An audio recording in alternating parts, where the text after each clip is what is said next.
Assalamualaikum warahmatullahi wabarakatuh.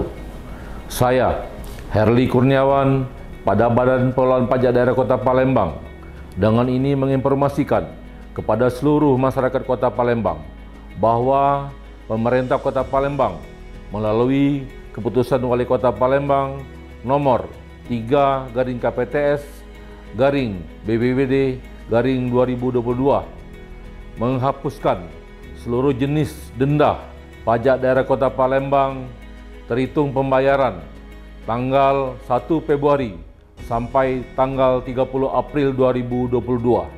Kami menghimbau kepada seluruh masyarakat Kota Palembang untuk memanfaatkan kesempatan ini agar menyelesaikan seluruh tunggakan pajak daerah mulai tanggal 1 Februari sampai dengan tanggal 30 April 2022. Pajak Anda merupakan bentuk kontribusi bagi pembangunan Kota Palembang. Terima kasih.